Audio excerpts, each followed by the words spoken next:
కొంతమంది మిత్రులు భారతదేశం ఎలా స్వాతంత్రం కోల్పోయింది అనే విషయం పైన నన్ను ఒక మడే విశ్లేషణ కార్యక్రమం చేయమని చాలా మంది ప్రశ్నించడం జరిగింది. కాబట్టి ఈనాటి మడే విశ్లేషణ కార్యక్రమంలో భారతదేశం ఎలా స్వతంత్రం కోల్పోయింది అనేటువంటి విషయం పైన చర్చించడం జరుగుతుంది. భారతదేశంలో గొప్ప గొప్ప చక్రవర్తులు ఉండేవారు. ముఖ్యంగా సముద్రగుప్తుడు, చంద్రగుప్తుడు, అశోకుడు, కనిష్కుడు ఇటువంటి గొప్ప వీరులు ఉన్నటువంటి భారతదేశంలో ఒక్కసారిగా బానిసత్వంలోకి వెళ్ళిపోవడం, తర్వాత స్వతంత్రం ఎందుకు కోల్పోవడం జరిగిందనే విషయాన్ని విశ్లేషిస్తే మనకు కొన్ని కఠోర ఘోరణ వాస్తవాలు కనబడతాయి. ఆ వాస్తవాలని మనం ఈరోజు విశ్లేషణ చేస్తాం. క్రీస్తుపూర్వం 236 ఆ ప్రాంతం వరకు అశోకుడు జీవించి ఉన్నాడు. చివరి దిశల్లో అశోకుడు ఒక భయంకరమైనటువంటి యుద్ధం చేయడం జరిగింది. అది ఈనాడు ఒరిస్సా ప్రాంతాన్ని ఆనాటి కాలంలో కళింగం అనేటువంటి ప్రాంతం అన్నమాట. ఈ కళింగ యుద్ధము అత్యంత ఘోరమైన యుద్ధం జరిగింది. ఈ కళింగ యుద్ధము భారతదేశంలో అశోకుడు చేసినటువంటి చిట్ట చివరి యుద్ధంగా మనం గమనించాలి. ఇక్కడ ముఖ్యంగా అశోకుడు ఆ యుద్ధంలో అత్యంత ఘోరంగా జరిగిన కారణం చేత ఎంతో మంది ప్రజానీకము తమ శరీరం కోల్పోయినారు. తర్వాత ఎంతో చావులు జరిగినాయి, రక్తము ఏరులై ప్రవహించింది, శిరచ్ఛేదనం జరిగింది, తర్వాత శరీర భాగాలు ఖండించబడి ఇవన్నీ చూసి వికలం చెందాడు. దానికంటే ముఖ్యంగా ఆ కళింగ రాజును ఓడించిన తర్వాత మరుసటి రోజు ఆ రాజ్యానికి చెందినటువంటి యువరాణి పద్మిని అందరూ ఆ దేశంలో ఉన్నటువంటి స్త్రీలందరూ కూడా తమ యొక్క తండ్రి, తమ్ముడు, అన్న ఈ విధమైనటువంటి వ్యక్తులు చనిపోయారనేటువంటి భావంతో అందరూ స్త్రీలు కలిసి కత్తి కటారు తీసుకొని ఈ అశోకుని పైన దండయాత్ర చేసే ప్రయత్నం చేస్తారు. మరుసటి రోజు యుద్ధానికి సిద్ధమయ్యేసి అశోకుడిని వీరయుద్ధం చేయమనేసి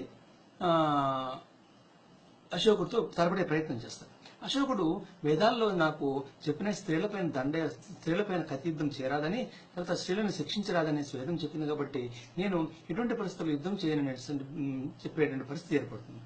అప్పుడు పద్మిని తన తండ్రి చనిపోయానికి ప్రతీకారం తీర్చుకోవాలనే ఉద్దేశంతో ఉన్నటువంటి రాణి పద్మిని ఈ అశోకుని ఎంతో రెచ్చగొట్టినా కూడా అశోకుడు ఈ పరిస్థితుల్లో మనసు వికలం చెంది తను రాజ్యాన్ని గెలిచినటువంటి ఆ భూభాగం అంతా కూడా యువరాణి పద్మినికి ఇచ్చేసి వచ్చేయడం జరిగింది. తర్వాత తన మనసులో ఎంతో బాధ కలిగినటువంటి ఈ పరిస్థితిని చూసి అశోకుడు వికలం చెంది అప్పటికే బుద్ధుడు ప్రవచించినట్టు బౌద్ధ ధర్మం దేశంలో మన భారతదేశం విపరీతంగా ఉంది. కాబట్టి ఆయన బౌద్ధ మార్గంలో వెళ్ళడం జరిగింది. తను మనసు వికలం చెంది ఈ రాజ్యాకాంక్ష మనకెందుకు ఈ రాజ్యము, మనకు అవసరం లేదనేటువంటి ఉద్దేశంతో ఆయన తీసుకోండి. ఇదే భారతదేశానికి పరతంత్రము అంటే స్వతంత్రం కోల్పోవడానికి మూలహేతు అని నా యొక్క ఉద్దేశం. ఎందుకంటే ఒక క్షాత్ర వీరుడు తన క్షాత్ర ధర్మాన్ని వదిలివేసి ఒక సన్యాసాశ్రమానికి వెళ్ళిపోవడం చేత అక్కడి నుంచి అఖండమైన భారతదేశము సమస్యలు కుదిరింది. తర్వాత ఆయన యొక్క కుమారుడు మహేంద్రుడు, తర్వాత కూతురు సంఘమిత్ర వీళ్ళని శ్రీలంక, చైనా, జపాన్, దక్షిణ కొరియా, కంబోడియా వంటి దేశాలకు బౌద్ధ మత ప్రచారం నిమిత్తం పంపించడం జరిగింది. అంటే దేశంలో అశోకుని యొక్క ఆలోచన ఏమంటే ఈ యుద్ధాలు చేయడం వల్ల మనకు ఈ అశాంతి ఏర్పడుతుంది, కానీ యుద్ధాలు చేయకపోవడం చేత మనం ప్రశాంతంగా ప్రజలంతా ఉంటారనే ఉద్దేశంతో చేయడం, బౌద్ధ ధర్మం తీసుకోవడం, తర్వాత ఆ విధంగా బౌద్ధ మత ప్రచారం చేయడం. కానీ అసలు విషయం ఏం జరిగిందంటే ఎప్పుడైతే రాజు అశక్తుడు తర్వాత యుద్ధానికి వ్యతిరేకమైన క్షాత్ర ధర్మాన్ని వదిలేసినాడనే విషయం తెలిసిన వెంటనే చిన్న చిన్న రాజ్యాలైనటువంటి గణతంత్ర రాజ్యాలుగా ఉన్నటువంటి రాజ్యాలంతా స్వతంత్ర రాజ్యాలుగా మారిపోవడం జరిగింది. అంటే వాళ్ళు ఏం చేశారంటే అశోకుని యొక్క మాట వినకపోవడము, వాళ్ళ తర్వాత పిండారులు, దొంగలు దేశంలో ఎక్కువ ప్రతిదానికి బౌద్ధ ధర్మం ప్రకారము శాంతి, వాళ్ళకి శిక్షలు లేకపోవడం చేత ఈ దేశంలోనే ఎంతో ఘోరమైనటువంటి పరిస్థితులు ఏర్పడినాయి. తర్వాత అశోకుడు తర్వాత ఏం జరిగిందంటే దేశంలో వివిధ ప్రాంతాలంతా స్వతంత్రం ప్రకటించిన పరిస్థితి జరిగింది. ఇటువంటి పరిస్థితిని చూసి పుష్యమిత్ర శృంగుడు అంటే బృహద్రుదుడు అనమాట, బృహద్రుదుడు అంటారు. ఎవరు? మన అశోకుని యొక్క ముని మనవడు. అతన్ని రాజ్య పరిపాలన చేయడానికి బౌద్ధ భిక్షులు అద్భుతమైనగా పనులు ఏం చేయలేదు. వాళ్ళు ఏం దోపిడీ వదిలిపెట్టినారు. అంటే రాజ్యంలో బౌద్ధ భిక్షులు ఏం చెప్పింది అదే అనమాట. తర్వాత వాళ్ళకి కావాల్సిన ఆహార పదార్థాలు అంగళ్ళలో తీసుకోవడం, వాళ్ళకి కావాల్సినటువంటి విషయాలన్నింటి ఎవరిని ఏమీ లెక్క లేకుండా, రాజ్యాధికారం లేకుండా, ఒక చట్టం లేకుండా బౌద్ధ భిక్షులు మొత్తము అజమాయిషి చేయడం పరిస్థితి ఏర్పడుతుంది.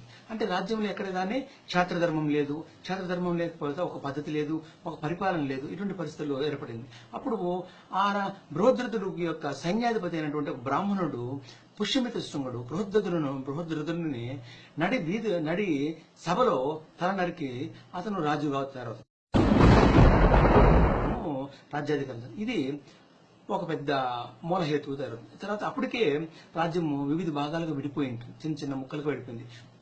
పాట్నా నుంచి దాదాపు ఈనాటి కాలంలో విదిశ వరకు మాత్రమే ఈ పుష్యమిత్ర శృంగుడి యొక్క సామ్రాజ్యం. అంటే మిగతా దక్షిణ భారతదేశం విడిపోయింది, పశ్చిమ ప్రాంతం ఓడిపోయింది, తూర్పు ప్రాంతం విడిపోయింది. ఈ విధంగా చాలా ప్రాంతం కోల్పోవడం చేత చిన్న చిన్న ముక్కలు జరిపింది. ఇది మొదటిగా భారతదేశం స్వతంత్రం కోల్పోవడానికి మూల కారణం. కాబట్టి అశోకుడు తన క్షాత్ర ధర్మాన్ని వదిలేయడమే ఈ మొత్తము యొక్క మూలాధర్మం, ఈ మూలం అన్నమాట. ఆ విధంగా ఎప్పుడు కానీ ఎవరు చేయాల్సిన పని వాళ్ళు చేయాలి. రాజు అనేవాడు కఠిన నిర్ణయాలు తీసుకోవాలి. తర్వాత రాజ్య రక్షణలో మూలంగా ఉండాలి. అదేవిధంగా మంత్రి అనే వ్యక్తి రాజుకు సహకారంగా ఉండాలి. రాజు యొక్క పాలనా విధానానికి అనుకూలంగా తన రాజు ఏం చెప్తే పరిపాలించే విధంగా ఉండాలి. ఈ విధంగా చేయకపోవడం చేతనే మొట్టమొదటి పరతంత్రం. ఇదే సమయంలో ఎక్కడైతే భారతదేశంలో ఈ విధంగా గణతంత్ర రాజ్యాన్ని విడిపోయి వీళ్ళు కొట్టుకునే పరిస్థితి ఏర్పడిందో, అప్పుడే మధ్యప్రాచ్యం అంటే ఎడారి ప్రాంతం అంటే మిడిల్ ఈస్ట్ లో సంఘటితం అవుతూ వస్తుంది అనమాట.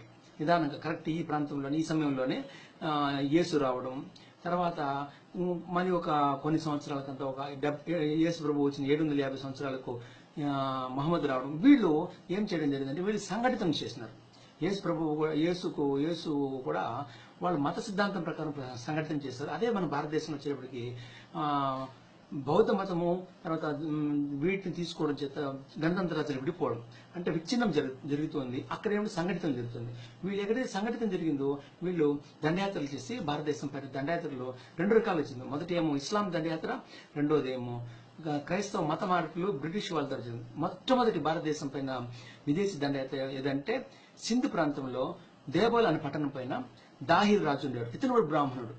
ఇక్కడ క్షత్రియులు వాళ్ళు ధర్మాన్ని కోల్పోయి బ్రాహ్మణులు రాజ్యాధికారం వచ్చేసి వాళ్ళకి సూరత్వము లేకపోవడం చేత ఈ దబోల్ పట్టణం రేవు పట్టణం పైన ఉండేటువంటి దాహిర్ రాజు మొట్టమొదటి పరాజయము మహమ్మద్ బిన్ కాసింకు చేరింది. ఈ విధంగా భారతదేశం స్వతంత్రము కోల్పోవడం. ఎక్కడ అశోకుడితో మొదలుపెట్టినటువంటి ఈ ప్రక్రియ మహమ్మద్ బిన్ కాసిం చేతికి వచ్చేటప్పటికి పూర్తిగా పరిపూర్ణ స్థాయిలో ఈ దేశం పరతంత్రంలోని కంటే స్వతంత్రం కోల్పోయే పరిస్థితి ఏర్పడింది. ఇది భారతదేశం స్వతంత్రం కోల్పోవడానికి మూల కారణం. తర్వాత వచ్చినటువంటి పరిణామాలు మనకు అందరికీ తెలిసింది. జై బలో భారత్ మాతా కీ.